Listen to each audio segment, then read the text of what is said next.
Hello, what is up YouTube? Thunderblaze Plays back with another video. As you may have seen, I have recently just uploaded a video about the changes that may be made to my YouTube channel and how I would be uploading more Kodu Gamelab tutorial videos, mostly because the two tutorials, the basic and advanced, weren't really much of basic and advanced. They were more just throwing stuff in about Kodu Gamelab and how to work it, and I think that I could upload better videos than that from 2 years ago. So I'm going to remake the basic and advanced tutorial, starting with the basic tutorial, and I hope you guys enjoy, and I hope you guys learn Kodu Gamelab and learn to understand it better. I will leave a link or something or other in the description to get Kodu Gamelab if you're interested. And basically, what Kodu Gamelab is a very, very simple programming software, kind of. It's really easy to you just nodded. It's really easy to learn. So basically, you have this guy is called Kodu. He's a little robot.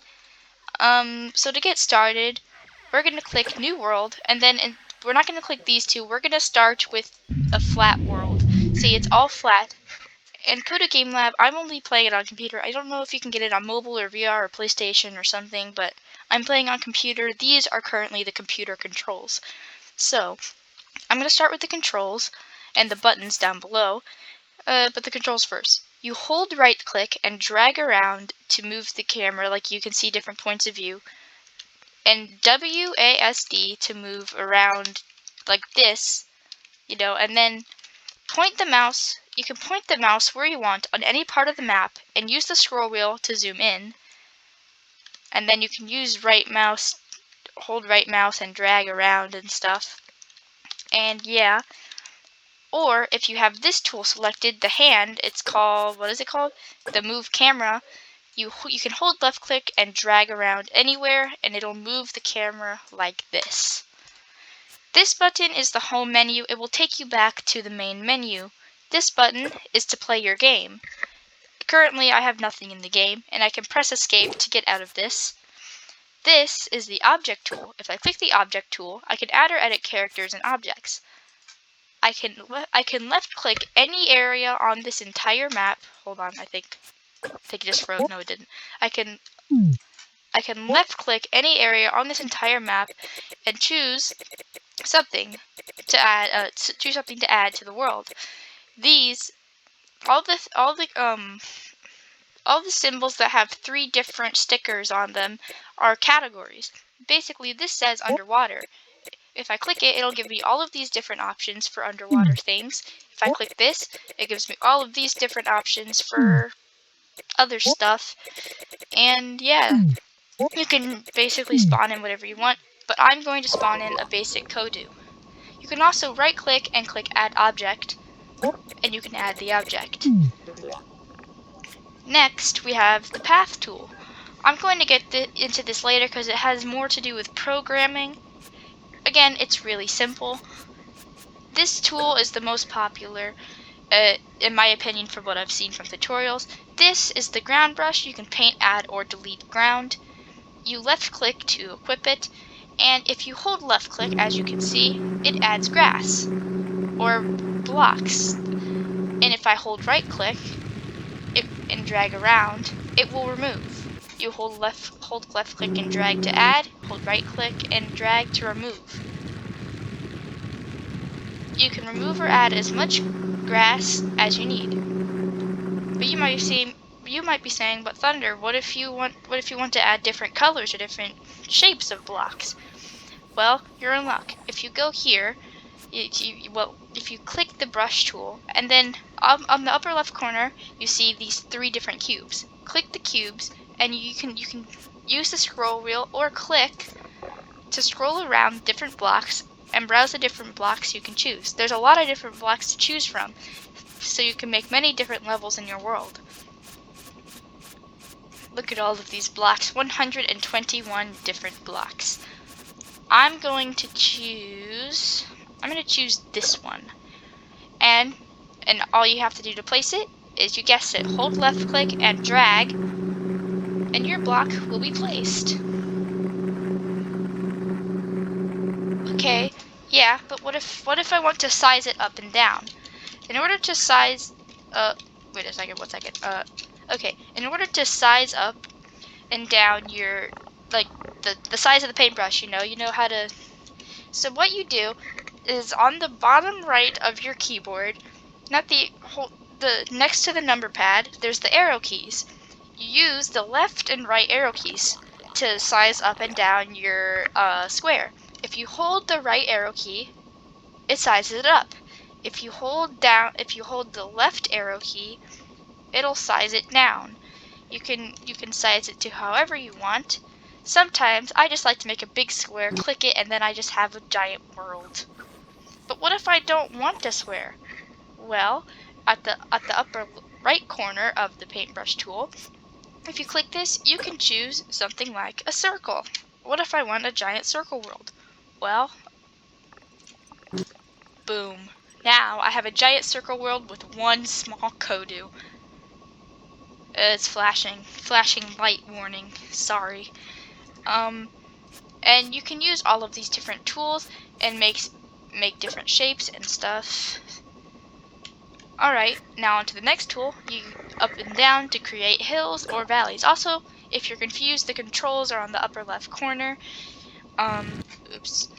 Use WASD to move when you don't have this, and yeah. With the up-down tool, you can create hills or valleys. If you hold left-click, you raise the terrain. You can hold left-click and drag around to raise terrain around it, and you can make hills. If you hold down the middle mouse button, you can smooth it, I think. Yeah, and then if you hold down the right-click button, it lowers the terrain until eventually it's just flat terrain. Yeah, so you can raise it, you can lower it, and you can smooth it. And then you can once again change the brush size with the left or right arrow keys. I think you're able to change this in the options if you're not comfortable with this. And if you'll notice on the right side of the world of your screen, there's this little meter. This is how much stuff you can have on one thing at a time, on one world. It's like if I had, oh, if you scroll too much out, this is like the size of max size, If I had too much stuff, this bar would fill all the way up to red, and until eventually I get a notification saying I cannot add anything else. And that is when you make sure you have the programming to add another level, and then you can make the next level if like Kodu presses something. I'll get onto that later though. And hold on, let me just, for this next thing, I need to make like a hill. This is the Flatten. You can make smooth or level ground. You hold left click to make it smooth, and you basically put your cursor on a flat area, and then you hold right click to make it level, so it will be level with that area. If you want everything to be tall, you can hold right click. Actually, you can hold right click, maybe not tall, but and then you can smooth it out. And you can smooth the terrain once again, holding middle mouse button. Roughen, you left click, oh, you can use, this is the shape button. I'm not going to get into that because I just showed you that on the paintbrush tool, but I think you can get the point for that. Roughen is to create spiky or hilly ground. You can left click to equip that, hold left click to make spiky terrain, and hold right click to make hilly terrain, and then once again middle click to smooth it out.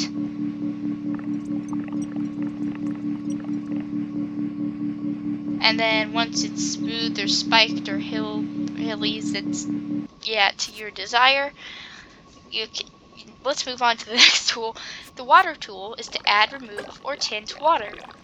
So the one problem I have with this, I think you can maybe change this in the settings, is if you hold left click, it raises water on the whole terrain unless it is blocked out by some like hill or something. If you make like a giant hill, it looks like a volcano, and then you hold left click in the middle of it, it'll only fill that space until eventually it floods over. So it basically floods the entire space. You hold left click to raise it, and you hold right click to lower it. And then if you go over here to the multicolored water things, you can change the tints or the stuff of the water. So I can have orange water, or I can have black water, swamp water, basically whatever you want. There isn't as many options as the squares, but I think it's enough options to make the level that you desire. Next is the delete tool. You can use a brush to clear objects. So basically, oh my god, I just realized this. Left click is if you have an object such as a Kodu, if you have too many Kodus in your world and you want to delete them, you can click this and you can just click on the Kodus. Up here on the upper left, it says the controls delete, and then right click is nothing here, move along. Once again, you can change the brush size with the arrow keys, and then there's all these controls. I don't really understand them, I'm so sorry. And then the final button is to change the world settings. Basically, I think world settings is really helpful. I'm not going to go through all of these. You can figure these out yourself. You can change the settings to your desire.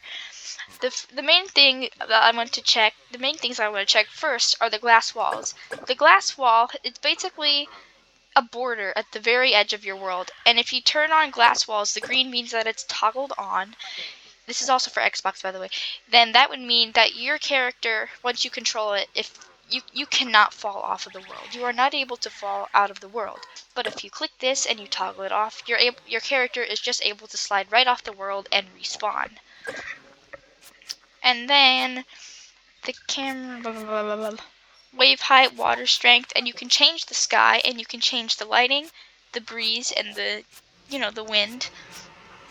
Effects, the volume, and then you can choose a level. If you have another world, you could make another world, and then you could select that as the next level. So once your Kodu or your character finishes one level, it moves on to the next world.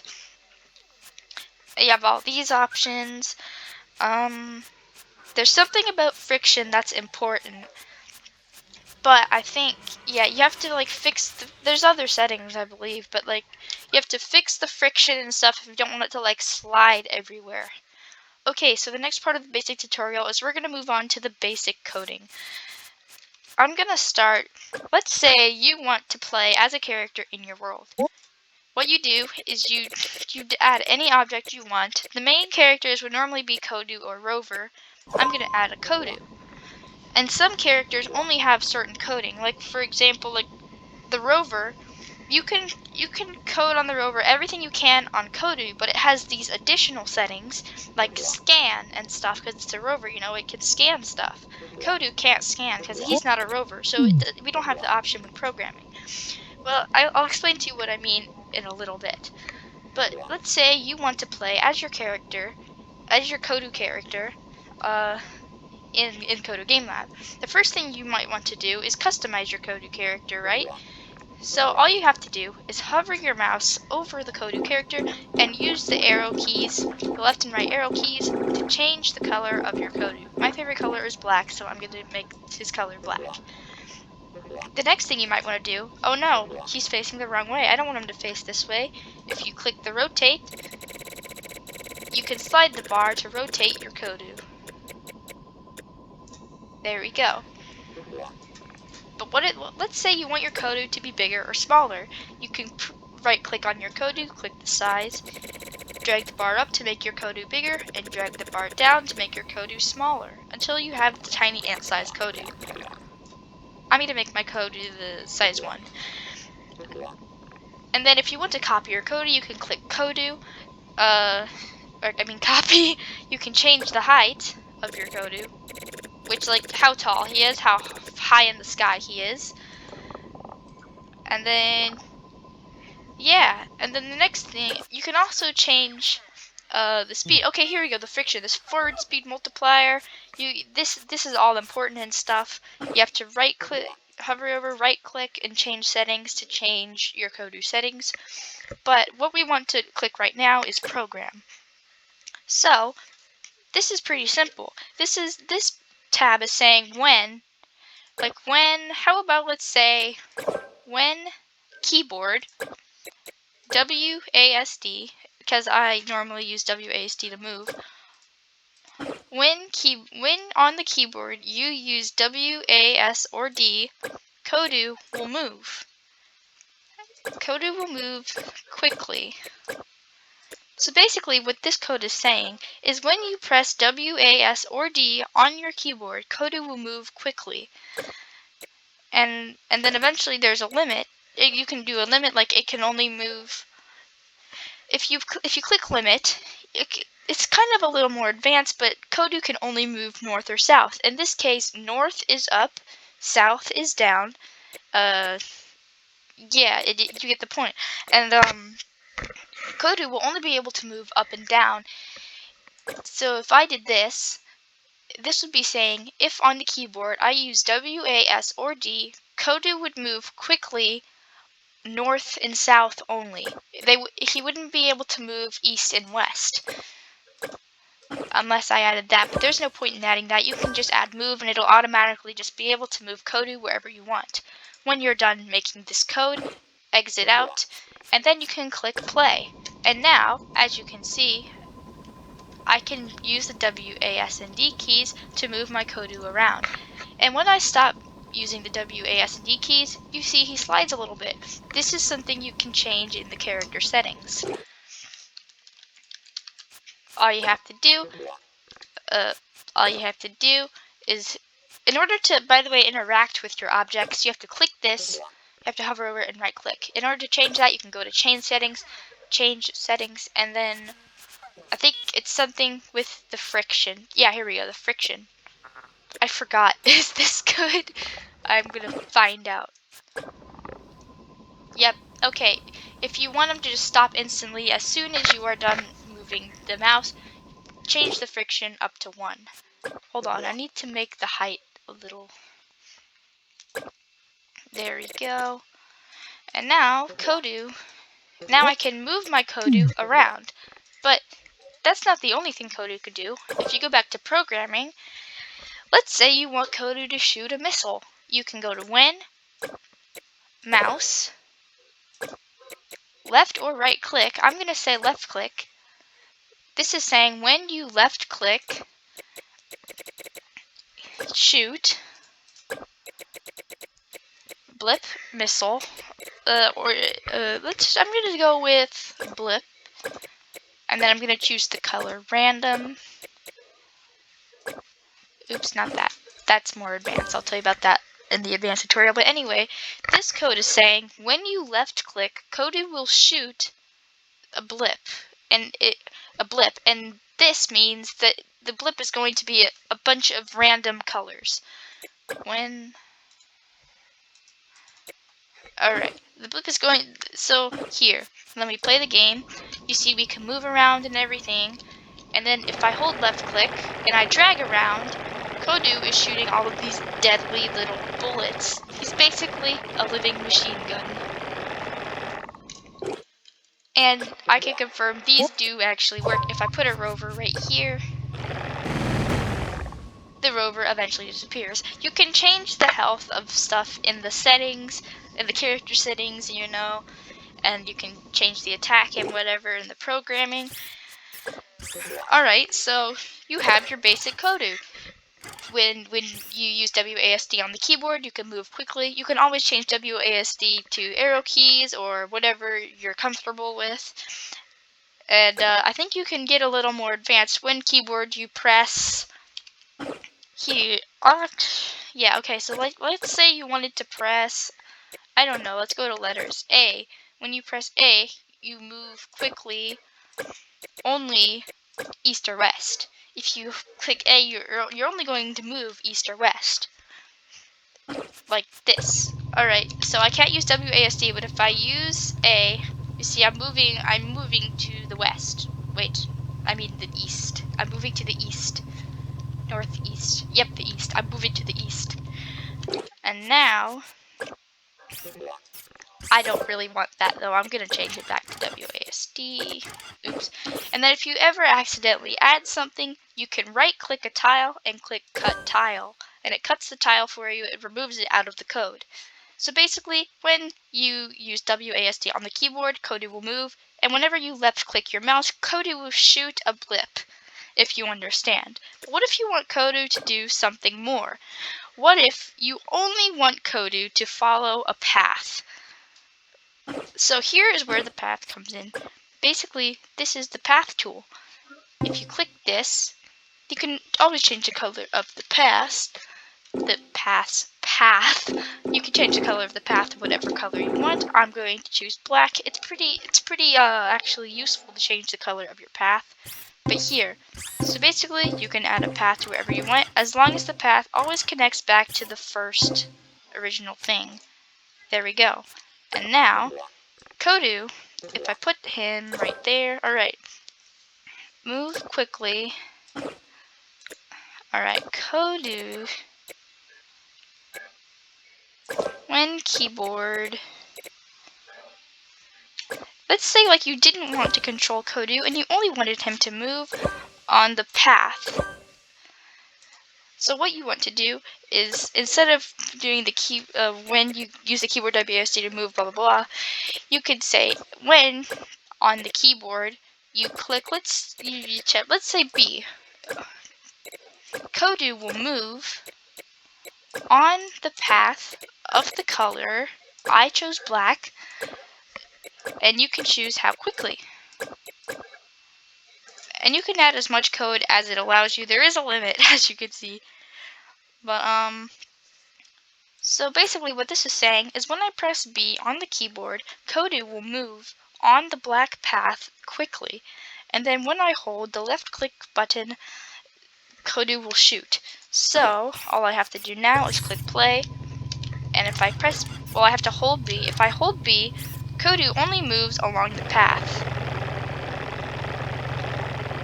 And I can still shoot.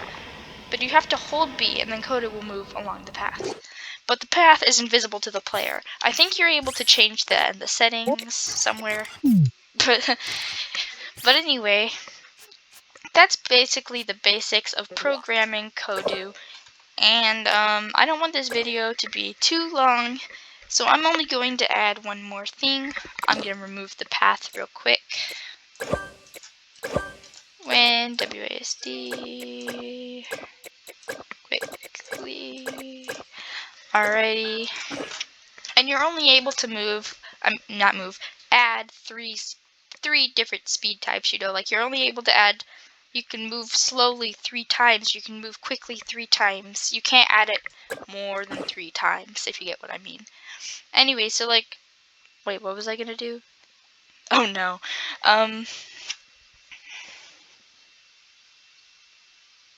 So I'm just gonna run over the code again real quick. When I use WASD, Kodu will, oh, I remember, okay. So, let's say Kodu, Kodu bumps into the rover. When Kodu bumped, when the Kodu bumps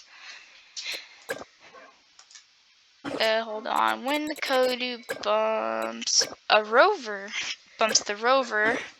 the rover is a plain white color, so it doesn't really matter at the moment. When Kodu bumps the rover, you can do eat it. This is saying that when Kodu bumps the rover, Kodu will eat the rover. Basically, the rover is going to disappear, and it makes the eating sound. But let's say you didn't want that to happen, and you wanted instead for the rover to say something. All you have to do now is actions. All you have to do, actions, say, watch where you are going. And this is going to, you can change the options down here. Thought balloon, pick line sequentially. This is basically saying that above the rover, or whoever you're putting the code at, in this case, this is going to pop up a little chat bubble above Kodu because I put the code into Kodu. and then Thought Balloon pick line randomly. You can make a ton of different dialogue, and then it will choose the line randomly. But I'm going to choose full screen instead, and it's not going to be like your whole screen. There's going to be a box that pops up in the middle of your screen. Rover, watch where you're going. Kodu, sorry. And then, now if I click save, all I have to do now is when I bump into the rover, watch where you're going, click continue. But the problem with this is even when I press continue, it still pops up because I am still bumping into the rover. What I have to do to fix that is say, I don't know, something is wrong here. Say, there should be a button. Oh no, hold on. Actions, say.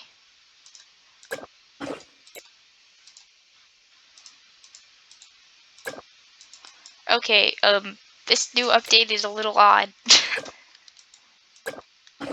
So, originally, there is this button. There has to be something. It allows you to say it only once. No.